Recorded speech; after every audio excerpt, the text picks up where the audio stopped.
There we go. And we're live. This is Nahabeli from Cairo, Egypt, and we are virtually connecting from Digital Pedagogy Lab Institute at UMW, and we have some awesome folks on site with us, so I'll let them introduce themselves and then ask people virtually to introduce themselves. Hi, everybody. I'm Autumn Keynes. I'm a co-director of Virtually Connecting, and I am today's on-site buddy here with Lee and Susan, and I'll let them introduce themselves.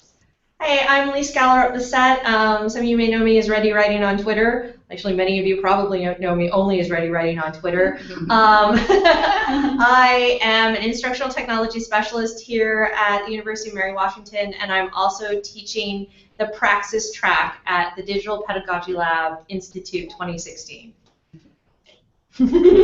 Great. I'm Susan Adams, and I'm an instructional designer just starting at a new position at Yale University in about 3 weeks. And I'm taking the design track with Amy Collier this week. Next. Go, Alan, you're unmuted. Ken's got me messing with the stupid bottom 1/3 thing. That guy drives me nuts. Alan Levine, Strawberry, Arizona. My brain is missing today. Aww. Hi, Alan. Hey, it's great to meet. I never talked to you, Lee, before. It's the first, so. Very cool. All right. Maybe Ken next? Okay, I have the think order I'm going to written butt in in the as text soon as pad. I What's miss wrong my with you turn. guys? Sorry for that. It works best if you call people out, but that's just Really me. soon. There it is. Control is out the window. You can't control. Completely gone. Hi, I'm Veli Knitzer. I'm at Stellenbosch University in South Africa. Hey, nice to meet you. Okay, this is Sherry Spielitz, and I'm in Vienna, Austria, and it is coming up on 11 o'clock, and I'm glad to still be here.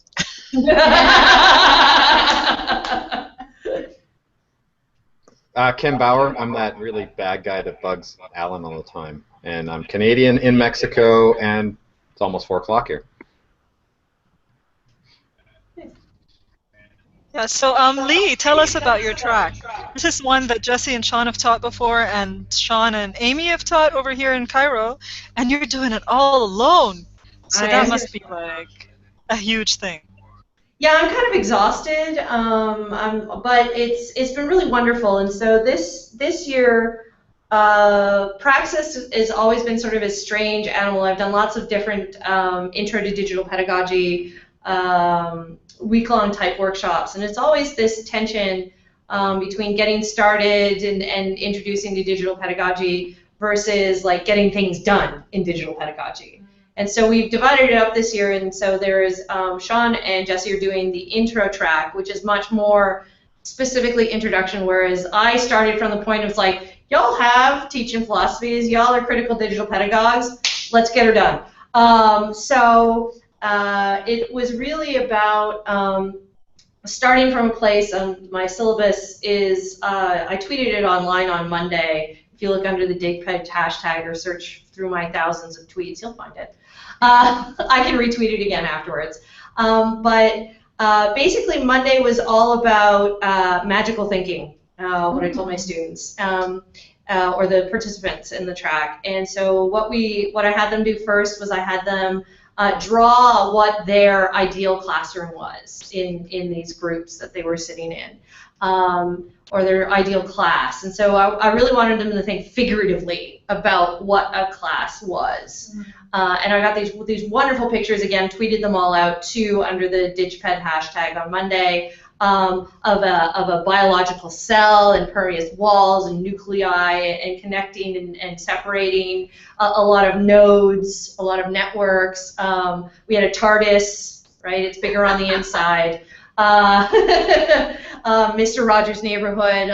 We also, one of the beautiful ones for me was The Little Prince. They drew a globe with the little prince standing on it, and then also inspired by that had other characters living on the globe, and so it was learning is world building. Learning is world building, and so that was really beautiful way to get us started. And then what I had them do afterwards was on cue cards by themselves, I wanted them to write down and make more literal those values. And so I wanted them to take and say the 3 to 5 most important values that you have for pedagogy, for teaching, for all of that kind of stuff. 3 to 5 loosely defined core pedagogical values. And then they shared it amongst their small groups. And really what I told them was like this, I want you to carry this with you now. And I was happy afterwards about Tressie's talk where she had her 2 questions up, and whenever they were trying to make a decision around the digital sociology program they were making, they always went back to these 2 core questions. And that was the same thing I was trying to do with those cue cards. It's like, carry these with you, put it on your screen. These are your core values that you want to carry with you through this week, but also beyond, so that whenever you're trying to make a decision about pedagogy, about curriculum, about what you want to do in your classroom, about what tools you may want to adopt, do they fit with your core values? Right, and that can be something that really drives you and pushes you towards that. And then the real magical thinking came that afternoon when I asked students to create now individually within their disciplines, their subject areas, to create their dream course. Right, if you could teach anything with no limits on infrastructure and resources and all of that kind of stuff, what course would you teach? How would you teach it? You know, and just really start brainstorming those ideas for teaching the dream course. And then Tuesday we came crashing down to reality because, of course, we don't have limited resources, and we have things like institutions, as Kathy said, our boxes that we are all in. And so then we start trying to figure out how do we negotiate and create these spaces within our box. In that sort of way. And so it was a lot of, they basically today kicked me out. Yeah, you tweeted that. Yeah, You they tweeted were just like, What they basically, they were just like, we just want to do this, we're good.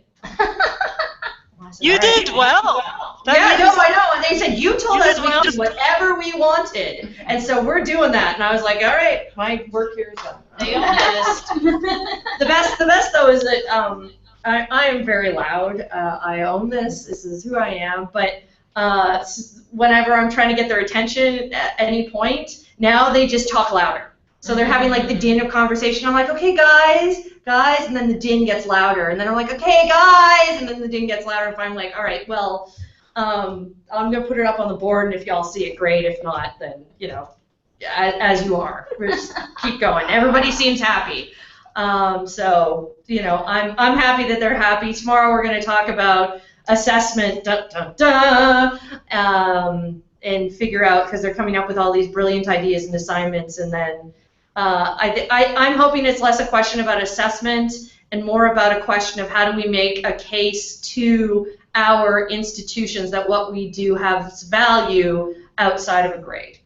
That's what I'm hoping the conversation. I love that. I love that, and I love that it came out in Kathy's keynote as well. Yeah. And Tressie's, we're not working alone. There are institutions, and how do you interface as a critical pedagogue with your institution? So I'm really glad that this is happening. Because in Cairo, also people were always asking, so how do I assess this in the end? Just because you have to, not because we think, you know, we need to for the pedagogy, but because we need to for the institution. Yeah. Just to let you guys know, you've had a couple more virtual folks come in. So Nadine from Cairo and Andrew, who's an undergraduate student at Davidson College. Hello. Oh, that you met at Dylan, right? Oh, that's right. Yeah. Yeah, I was the learner with Kristen. So I'll just ask Susan very quickly how our track is going, and then I'll open the floor for virtual participants to ask anything they want. Hi, sweetie. Hi.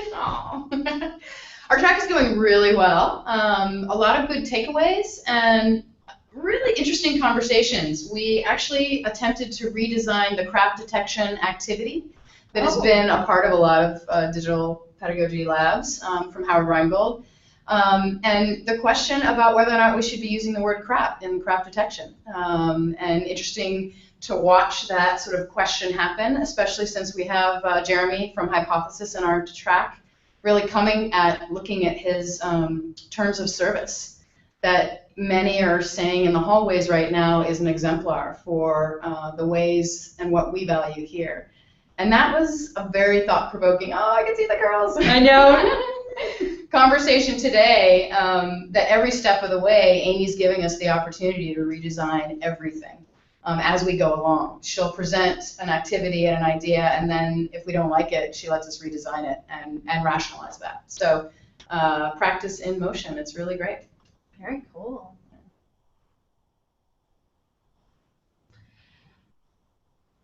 So, questions, Yeah. comments? We're impressed. I have a quick question. Go ahead, Sherry. Yeah, sure. It's actually a procedural question, because I thought, okay, so I'm on this list. And I thought, what exactly is an unconference? Because that's what we're doing now. It's not a hallway conversation, right? So Yeah, help me out there. this is really a hallway conversation just slipped into the time slot of the Unconference. There wasn't an announcement that we were doing this or anything like from the main stage or anything. No. So this isn't, I don't know, but we can talk a little bit about an Unconference. I experienced my first one in PEI. I can talk at length about unconferences. I've organized 2.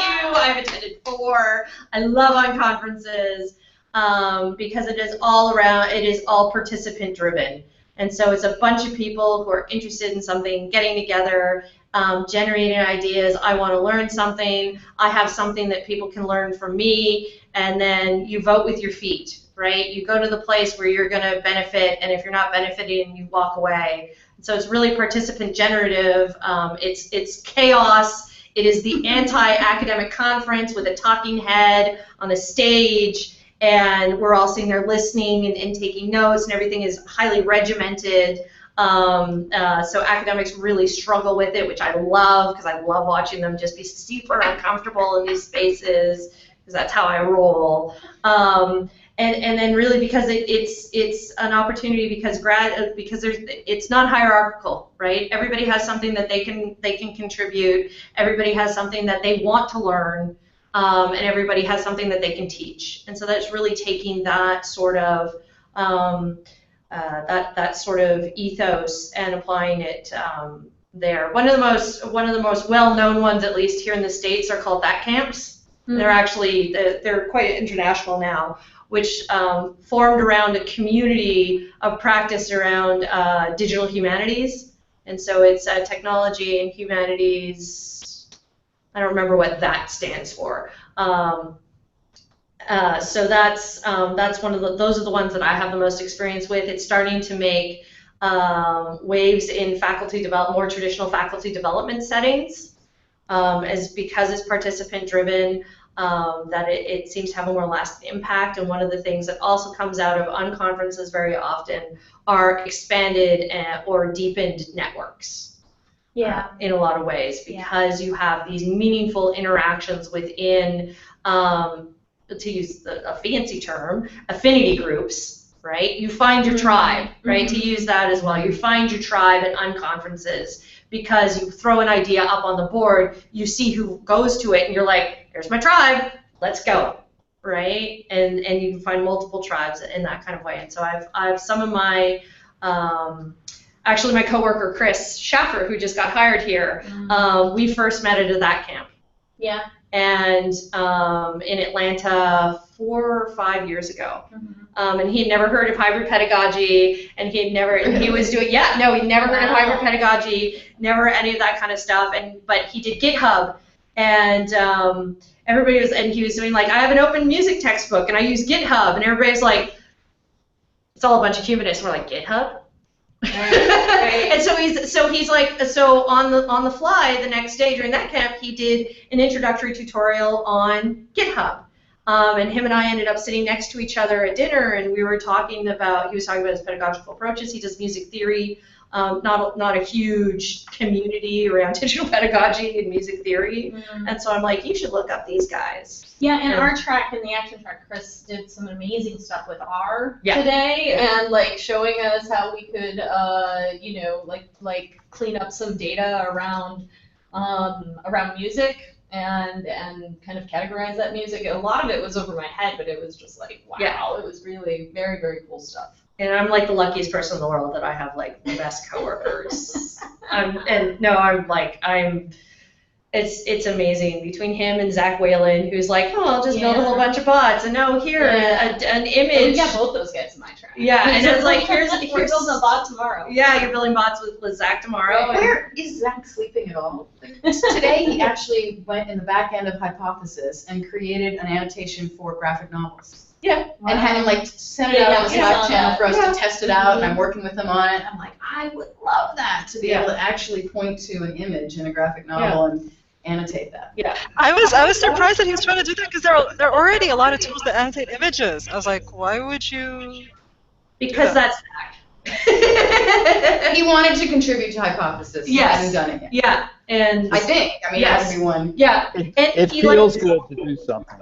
Yeah, well, that's exactly it. He likes the challenge of it. Not to speak for him, but he often works directly next to me, working through some of these issues. So we were teaching Digital Studies 101. This is less about Digital Pedagogy Lab, but we were teaching Digital Studies 101 together, and one of the modules we have is on like, instead of big textual data, it's big image data, right? What do we do if we have all of the frames of a movie, right? Or all of the frames or comic book covers, like, 10 years worth of comic book covers as images. Is there a way that we can do that? And there wasn't anything like Voyant that you could just plug in, upload stuff, and it would make visualizations for you.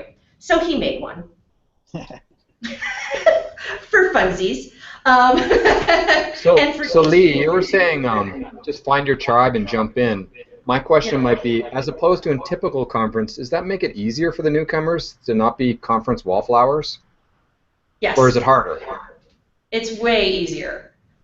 Just to give an example, which was kind of an unconference style kind of thing I did in my own track, which was throw up a Google Doc and tell all the students in our class, okay, we're going to do our tool dump. We're just going to brainstorm tools that we have used, how we've used them, what we think of them, and then give our Twitter handle or our name so that people know, and then we could add more names to the tools. And there was one in the class who felt, I'm not going to have anything to contribute. I don't have any tools. I don't know any tools. I put some stuff in there. Yes, yeah. That's why we have an extra 3 pages all the time. But she said, I was inspired by what people were putting up there, and I didn't think that these things that I take for granted were of any value. And so she started throwing things in there and she's like, I contributed way more, and everybody really felt like they had contributed to that document, even if they came in saying, I don't know any tools. Because that's so common where people do great work, they just don't think they do. Yeah. Right. Well, I think something about interest. I'm sorry, Alan. I was just going to say that something about interest, letting people own their interest and go where their interests are directing them. Go ahead, Alan. It would be kind of normal for people who haven't done this before to participate first. So it's not being a wallflower, Ken. And I mean, my first experience was at this Northern Voice conference like 10 years ago in Vancouver. The first time I was just like, wow, this is different. But I participated in sessions. The next year, I put my name on the board. I was talking about my WordPress stuff, and Matt Mullenweg of WordPress was in the audience. Oh, wow. So I think it's a natural progression, and I don't think it's a problem if people feel maybe lost or confused at first. But I think I don't think it's a problem either. I think it's just nicer to be more open to bring them in earlier if they want to. But I think you have to let people do it on their own schedule. And the unconference format makes that easier than the other kind of format. Because, I mean, some people are just quiet people, right? And some people really appreciate listening, right? And so I think we need to honor that. And I think we need to be okay with not everybody needs to be talking all the time. Like, some people really get a lot out of listening, and I think that's okay. And I think it's important to have them at the table. What do you mean I shouldn't be talking all the time? I know. You should be talking all the time because you love talking. But if somebody doesn't love talking, don't let them. I tell my students that because I'm not allowed to talk anymore. It sounds like they love talking too. Oh no, they love it. Love to talk. This is my point. No, I got talkers in my class. It's fine. Right? I have one of your students. Honor the people who want to listen. Yeah. One of your students at lunch actually said, Natalie, she's got a lot of energy. Great. But I'll just say that one of the things that what I told my course today, however, was because I crashed hard last night, right? I crashed really, really hard last night. And so I talked to them a little bit because we talked about course design today, and just how do we design our courses? How do we think around student-centeredness? And ideally, how would we design our course insofar as our praxis of designing, right? In that process of designing, and I said, what keeps us from doing this is really time and resources. And one of the unacknowledged resources that we spend, and not only are we intellectually exhausted by this, but to do student-centered design really, and to take it's care work and it's affective labor. And so not only is it intellectually exhausting to do course design, if you're doing student-centered course design and really putting that care, or as I don't know if you guys saw Audrey's intention this morning, where we are not indifferent. Right, she said that quoting Gramsci around the thing that you couldn't stand was indifference, and how she said none of us here are indifferent. It's exhausting not to be indifferent, right? And to take that emotional energy and invest that into something like course design even before we get in and meet our students.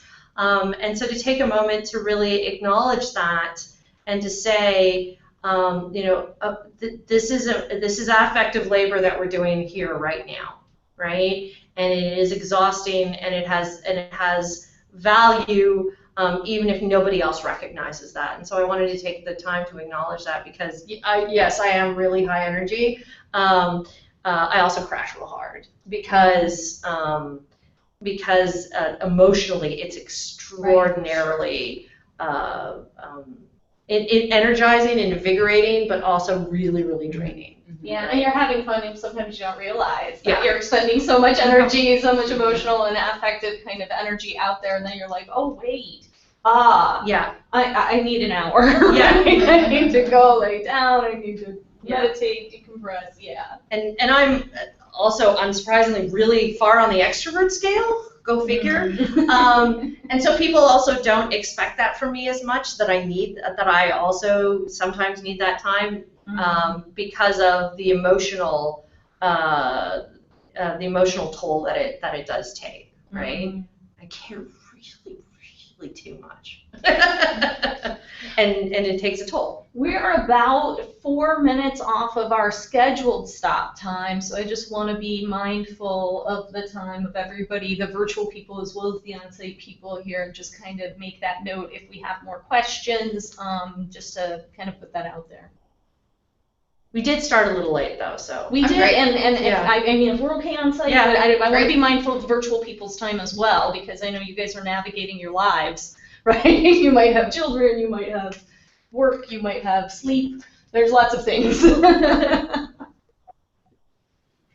I'm being bugged to ask a question. Doesn't really happen. You go, Willie. Go, Andrew, go. I don't know, whatever. So, first of all, I'm Andrew, Davidson College. I'm a student, I'm an undergrad. I know Chris Neshelman tied in through however many means.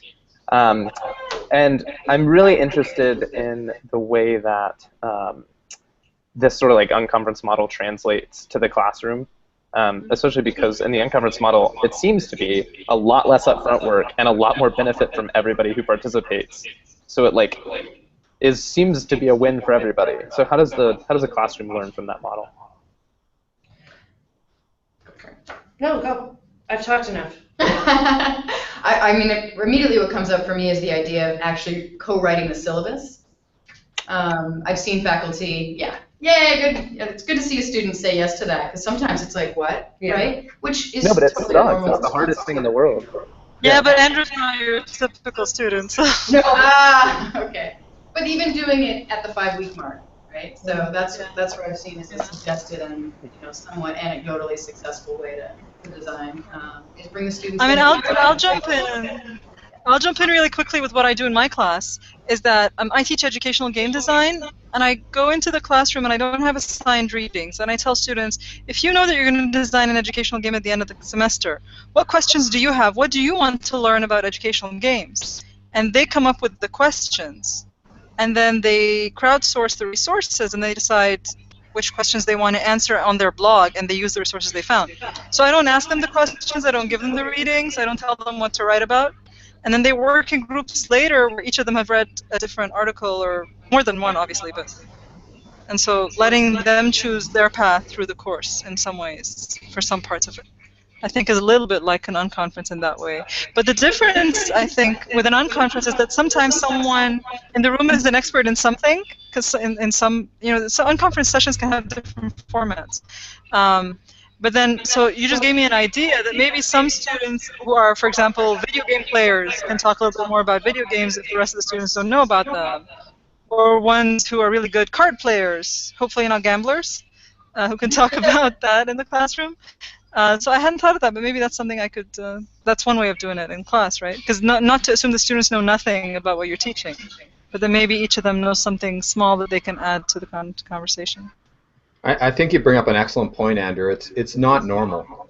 I do this all the time with my students over the last 3 years, and in some ways you bring out the ones that they don't like the regular model of school and they love this, and the ones that are used to it and they know how to play the game of school just hate the hell out of it. Yep.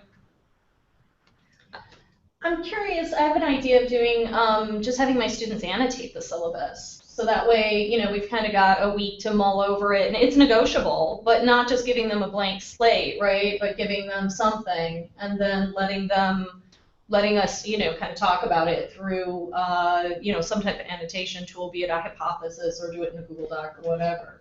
Well, and one of the things, for unconferences to be really successful, everybody sort of comes together around a shared idea, right? Here we are all participants in Digital Pedagogy Lab. That camp, sometimes there was thematic that camps, like that camp post-colonial studies, that camp feminism, that camp, sometimes it was just geographic, but it was around sort of humanists trying to learn around technology and share resources. And I think, so we're not doing anything and everything. We're already sort of an affinity group within that. I think a classroom is like that too. The analogy I always use, and I take this from John Seeley Brown's book, 21st Century Learners or Education. It's the Petri dish, right? You have transparent boundaries. So they are both transparent in that you can see through them, and clear as in that they are clearly delineated, right? And that's our courses, because we have, we have subject matter. We are in the tyranny of the subject matter, which is fine too. And then I say we want to create a nutrient-rich environment, and whatever those nutrients have to be, maybe we need to provide the readings, maybe we need to provide at least some sort of guidance, some sort of goal, some sort of outcome, or at least an environment where we can develop it depending on the subject or the student. And then you see, and then you let it go and you give it time. This is the other big one. You give it time and you see what grows or festers. And so I've rehearsed this line many, many times. It's like the beginning of all of my courses. But again,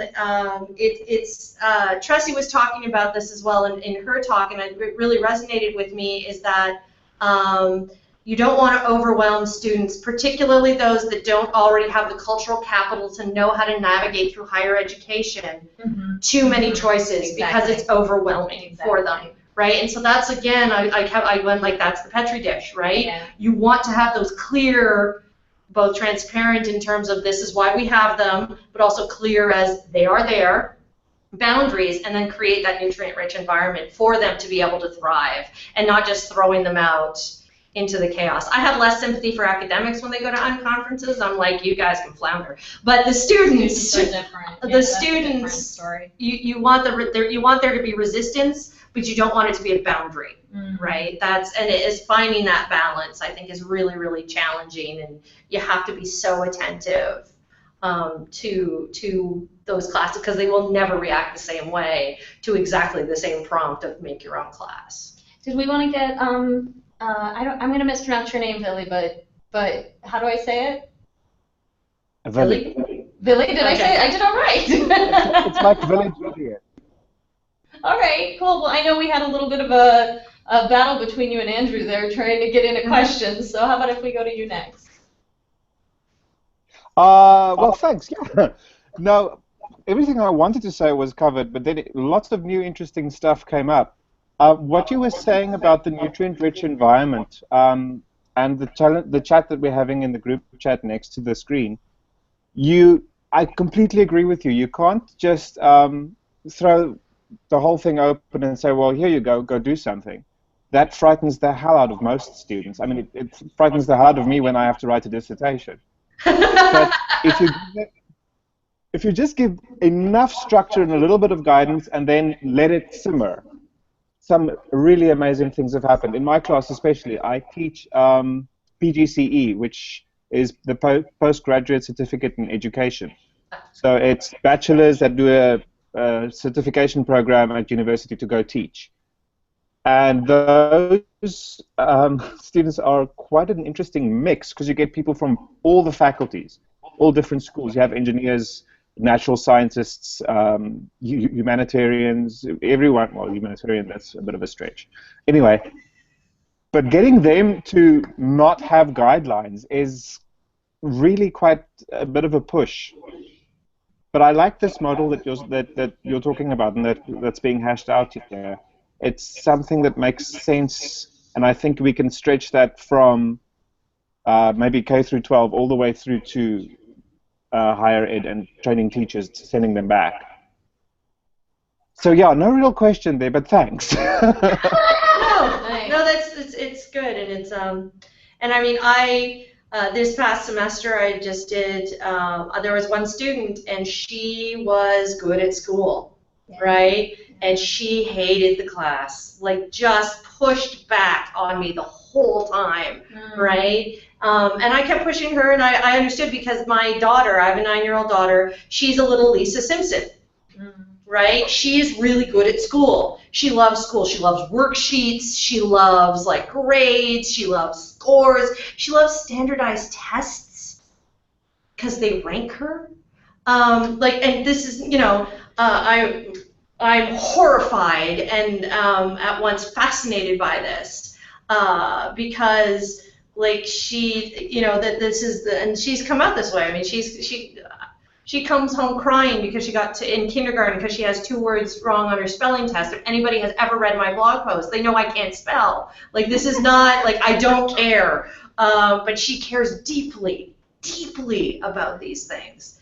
And so it's always really interesting to try and even see how this plays out very, very early on and how that's formative. And then there's my son who literally, excuse my language, does not give a shit about school, about grades, about, any of that kind of stuff. I mean, I asked him, honey, on the last day of school, I said, honey, where's your report card? He's like, I didn't get one. I'm like, no, you got a report card, honey. No, I didn't. No, you really did.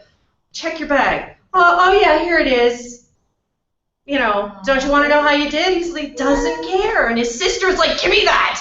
Let me read about how you did. She's read, she's counted up all of her, they do number grades. The kids still know. She's counted it all up. She's reading the comments. She's like, and all he says, did I move to grade 2? And she's like, yeah. And he's like, all right, can I go play Pokemon now? And it's like, yes, go play Pokemon. And just, and just a same house, same, 2 university educated, pretty, pedagogues, and 2 completely different children when it comes to those learning experiences. And that's always something that I try to keep in mind is for those students who are so resistant to it. And I try to have empathy for them because I'm like, this is going to be my daughter in 10 years.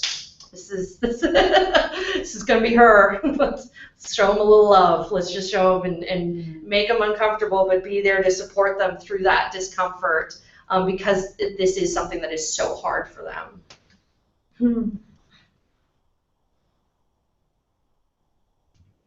Thank you for sharing that. It really always makes a difference to me when you share things like that, Lee. Because, first of all, it makes me realize that whatever goes wrong is not necessarily my fault. Oh, it might still be my fault. I don't know, but No, I think maybe she was switched at birth, but No, I was there. I was there. but also I do really like the point that you just made about having empathy for students for whom I just published an article on Prof Hacker today about epistemological pluralism, and this is allowing students to take their own pathway. This comes from Papert and Turco, by the way, about allowing students to take their own pathway towards how they want to learn. And, you know, just the same way that a person who lectures all the time isn't doing that, I think people like us maybe don't do that either, because we do think that the right way is lecture also. You know what I mean? And then there's a lot of different things between and a lot of different pathways that students can choose to take. And like we were talking earlier, some people just want to listen a lot more before start talking. And I know all of us try to respect that, but it's also, our culture usually isn't about silent students, because you don't know you don't know how to assess them, you don't know how to look at their performance to know if they're learning until they say something or they write something or they express themselves, and allow them, you know, space to express themselves in different ways or to express themselves at different times, because usually we want them to express themselves at a certain time in the semester and they're not ready. Maybe they haven't processed yet. Sometimes you understand what the course is about like the last week of the semester, not in the middle of it, not at the beginning of it. I'm wondering what everyone's thoughts are on that. I often know what's going on at the beginning of the semester and nothing at the end. Sounds about right. I want to address something if no one's going to like really jump in quickly. Ken, did you want to say something? No, I was just going to say I've just learned to let go of control, and I think that's really, really key. Yeah. Well, and that's something that I want to talk about, what you said, Maha, about all of us here as these kinds of educators, and it's something that I, not only empathy for students, but in my other role as a faculty developer, and even doing these kinds of things, is that to be student-centered is also have empathy for the instructors, right, for whom letting go of control does not come naturally. Because this is how they were taught, they were lectured at, they were very successful at being lectured at, they were very successful, I mean, at having complete control. They were told and sold that you would be a professor and be in complete control, and letting go of that is extraordinarily difficult. It's so enculturated, it's so embedded in the academy, that it's really easy to forget that sometimes. And in my other life as a faculty developer, it's something that I've had to learn too, is that faculty will come to this in their own way. That we're not going to throw all of faculty into this peer-driven learning where it's like you relinquish all control and let your students. We would love that. That's our aim. That's a huge leap. That's so massive. And so it's like, maybe one assignment where the students get to dictate or choose a tool that they're doing or collaborate on a project of their, I had a colleague talk about this at lunch today, Lee, where she's teaching the course in English and she didn't know she was going to have to, and she's okay, it's all right, this is in Mexico. And she admitted that in front of her students, and please just, be patient with me. And one of the students went to their department, or basically what they call a academic coordinator type here, and complained about that. Like, the teacher doesn't know what they're doing, and because she's being honest. Yeah. Slightly different, Lee. I remember as an undergrad this like mind-blowing experience. There was a crowded classroom. I got there late, and I had to sit way in the corner, almost like you were, looking over the teacher's back. And I watched what we look like as students, and it was kind of mind-blowing to see as a student what student faces look like, because no one was paying attention, and it made me rethink, like, because you're sitting in class usually like, oh, I look like I'm an attentive student, and it was kind of an eye-opening experience as an undergrad to see the teacher's view of the class. Yeah, and there's, but just think about it in terms of then what the faculty rhetoric, students these days, right? Students are distracted and they're all on, and it's always been a rhetoric of students these days, but it is very hard for the faculty to be self-reflexive and say, maybe. Teachers these days. Yeah, teachers. Well, look, That's what rate my professors for, right? Yeah. Well, but again, it's getting there, and when they get their toe wet and they see it works and they see the transformation in the students' faces, because I think a lot of faculty have given up in a lot of ways, right? And I'm really generalizing, but in a lot of faculty they've given up, right? It's like, this is how students are, and this is how they're going to be, and they need to sit there and learn to listen to a lecture because this is important and paying attention is important. Turn off your cell phone.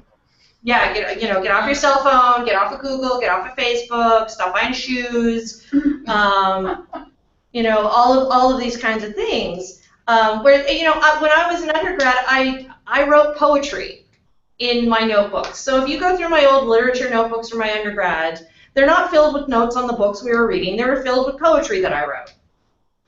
Because that's what I did in class, because I was so freaking bored, right? But still, there's this kind of, there isn't that motivation. It's way easier to say students these days. But it's also because we have invested so much of our identity and cultural capital and power in a lot of cases. Because if we let go of that power as faculty, what power then do we have? But check the assumption, because when I taught at UMW, DS-106, I had this student, I always remember Danny. He sat in the back all the time. He had the sweatshirt hoodie on, and all I saw was half his face above the laptop. And I kind of assumed he was not fully checked in. Yeah. But at the end of the semester, I did this thing where I just met with my students for 15 minutes, and we kind of talked about their experience.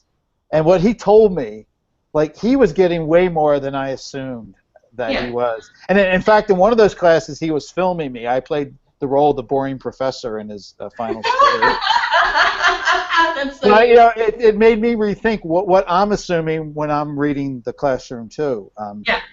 Because people you think may not be paying attention, but they also may be paying attention. Yeah, there's one of my students came up to me from the class afterwards. So I was telling a story about like the sort of my student who was resistant all semester, and she just sat there the whole time, sort of glaring at me and sort of angrily writing notes, being like, I hate all of this. And she articulated that to me too, right? Like she was telling me. But then she comes up to me and tells the story of her student who sat there the entire time, and I don't know if you can see because my class was with a furrowed brow. Like the whole class with just a furrowed brow, sort of looking like she was scowling at this professor the whole time, and she was like, "Oh my God, what is wrong?" Turns out the student needed glasses. At the end of the semester, she's like, "Look, I just wanted to know, like, did you enjoy the course? Did you get anything from it? Because she's like, oh no, I just needed new glasses, and I couldn't, And so that's why I was like furrowing and squinting the whole time and looking like, I wasn't very happy because she wasn't because she couldn't see. But like, exactly that same sort of thing. So then afterwards, you're like, oh my gosh, I just spent 15 weeks stressing out because this one student who just needed glasses. Oh my God, that's yeah. No, I got kicked out of a class once, only the once, but I got kicked out of the class because I was passing notes with someone. And I'm thinking, why is that annoying the teacher? I understood what he was saying. He's explaining it for the people who didn't understand. This other guy and I had understood, and we're passing notes. We're not even making noise. And I think, Jeff McClurkin had a post recently about, technology in the classroom and so on, and he had some really good arguments. And I was just thinking, if I didn't have Twitter, I'd be passing notes. Yeah. If I couldn't watch something on YouTube, I'd be daydreaming. It's not writing poetry. I'd be doodling, writing or something. And so Andrew said it. If he won't say it, that it's ironic that through this whole conversation we're having this big back channel conversation on the side, where some teachers get upset about that with their students, and that's what we're doing here. Sorry, I said that in the back channel. Apologize for not bringing that to the surface. I can leave now. No, that's what we want. You can't leave. That's but so even what we want. Back channels are contested spaces. Like we were talking today about how to form community in classes. Yeah. And somebody, people were saying you need to have this back channel. Let's create a space for the students and everybody. Like you could tell that people who just like all of a sudden their body language is completely changed because they're like, but I won't know what they're doing. Right? But what if they're... I'm going to lose control. Yeah, exactly. Amy called it the hearth. I don't know if you guys saw that on tweet. We were talking about the hearth and designing a space for there to be a my hearth. Caulfield. Yeah, my Caulfield stuff. Yeah. That's great. Yeah. Well, and if we're asking students to take a risk, and what is the skill set we're asking for them is curiosity to their own learning. That makes me think of what are we asking faculty to let go? We're asking them to be curious about what would happen if they did let go. Yeah. Right, so raising their curiosity, like lean into that's that really sort of great. interest and curiousness, right? That puts to me, I was just trying to think of what are the words, what are the ways that we want faculty to kind of take a stance in. And to me, the word curious came up. What would it be like? What would happen? Well, I think part of it is that, and I always go back to love and affect. It's just what I do. But I think part of it is in a lot of cases, faculty do love their discipline, right? We love our discipline. We love our discipline. And we work so hard, and it's hours. And the way we show that love to our discipline is to lecture about it, because if I just speak emphatically enough about it, we're not teaching them to love the discipline, right? But that's what we think. That's how we communicate that I want love. them to love us. And look at them; they're so rapt. Yeah. They're looking at us. But then that's the frustration. Why don't you love this as much as I do, right? Like, love literature, god damn it. Because I'm telling you about it. I think the problem is there will be like so 2 or many 3 tweets. students who like it, but I Yeah. think people sometimes forget that not all the students are going to be like that, and they want all the students, like you said earlier, to be like them. Like, a lot of us were nerds before we became what we are, and so we think that's nerds. Yeah, still nerds. But yeah, but the thing, I've heard faculty say things like, well, yeah, because when they go on to graduate studies, like, who told you they're going on to graduate studies? Like, you need all of them to learn, not just the ones who are going to become They might academics not or even whatever. finish, and that's okay. Yeah. Don't say that in Egypt. You can't say that in Egypt. I just did. Please shouldn't. It's a lot easier to be imperfect too, to mess up, you know. Yeah. It's interesting because I think a lot of, so when I think about my interaction with this conversation, I've used a lot of code language that says I know who Freire and Illich, and I understand how to participate in these conversations. And in the side channel, it's kind of justified my existence. And, you know, Maha said, like, oh, you deserve, oh, you know them, you know how to be One here. of us. But what's really interesting, right, is sometimes that desire, I think, to be part of the herd or be a part of the people who have the power and control in the conversation is very, very different than the impulse to love, like, or to be curious about a subject. Yes. And so I think there's this big difference, like, for me, I'm always tugging at both sides, which is on the one hand, I'm really curious about learning and how I'm learning.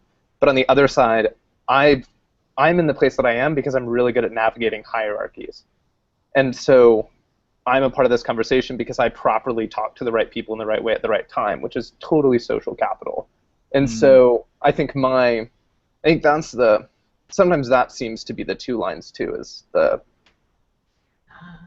participation and like impressing the people in power versus the curiosity of the subject are oftentimes very different things. And we should be able to listen to people who can't talk to us the way you do. That's the thing. Like, I'm not thinking, I stopped thinking of you as a student like a long time ago, like I think 10 minutes into talking to you. I mean, I'm calling you, you're a student, so I call you a student, but I'm just talking to you, you know, I'm not feeling that barrier, but not everyone will come in with that. Like Maha's saying, it's reaching out to those other students is so much harder, and that's why I like to spend so much time actively in the room with my students, and I can get to those students when I'm not lecturing. Yeah. Well, and just and I think there's also one of the biggest barriers in a lot of cases that I've had to kind of my peer-driven approach is that the students don't trust you. They don't believe you. They're like, you're not serious. You're going to turn around in 2 weeks and you're just going to impose whatever it is that you were planning to impose on us. Or this is a trick, right? You're giving us an illusion of choice. They're not stupid. Why do you think that is? Why do you think they have that lack of trust? Do you think they've been in other classes where somebody's tried that and then they were like, oh, that's not going to work, and so they ran the other way as quickly as possible, kind of thing? 12 to 15 years of training, come on. Really, you know, I mean, they have never really had choice before. And again, when I first did peer-driven learning, it was at a state regional comprehensive institution that served some of the poorest zip codes in America. Right? And these kids were almost all from failing schools in rural Appalachia. You know, so they've gone through No Child Left Behind, gone through Drill and Kill, gone through. They don't trust the schools, right? They don't trust the schools. They don't trust the people who are up there. They're coming from small schools that are usually also like, you're on the football team, you get an A. You're the superintendent's daughter, you're going to get an A, right? You're because they're these small schools, not that this doesn't happen elsewhere, but particularly for them. And so, to have somebody come up there and also just tell them your opinion matters, right? Your motivation matters. Your presence here and what you contribute to this. I want to know what it is and it matters. Some of them have never heard that before through their entire schooling, right? And so it's very powerful, but it's because it's something that they've never heard, of course they're not going to trust it, right? I'm an authority figure in an education system that they have been taught both explicitly and in some cases implicitly to mistrust. And as Amy told us last week, bring more love into the classroom. Yeah. Yeah. Yeah. But the hard thing, you got to find your own way, because when I was at UMW, I was teaching in parallel with Jim Groom, and he did this thing. He would smack talk his students, and they loved it the way he did. And I was like, I can't do that. I couldn't do that either. Like I tried to imagine doing it. And it's like, and then I got kind of lost as like, what is it that I can do? And so it's really hard to find that natural rhythm to be able to do all that. And that's why you fall back into the easy stuff and you start lecturing again. Thanks for bringing that up, Alan, because it's really important when I talk to teachers about my pedagogy. And they can't be me. They can't be Alan Levine. They can't be someone else. They got to be them. Yeah. Can't be Jim Groom. Definitely not. And you also, nobody can be Jim Groom, but you also develop it for yourself, right? Like you don't necessarily, whatever's in your head that you think you're trying to do in the class doesn't always come out the way you want it to come out. I don't know if you guys read the Daniel Ginsberg article on hybrid pedagogy, but it's the story of how he had a lot of these theories of how he thought he should be teaching in class, but when he went to implement them, he found that it was so difficult for him to actually do it the way he wanted to. So he'd say he wanted the students to give the students power, but in reality, he found himself not able to do that in exactly the same way. So I think the more experience you have, the easier it is for you to do this. But also when you try something new. And that's the thing with faculty development, is that you're asking someone to take that risk of doing something new, doing it more than once because it might not work out the first time, and then having their back what that means to something students, and then what does this mean to students? Are you being fair to students by sort of like experimenting with them? I mean, you're trying to make their learning experience better, but there is no fair. Fairness is overrated. I agree. There's no such thing as fair. And that's kind of where the mistrust comes from, I think.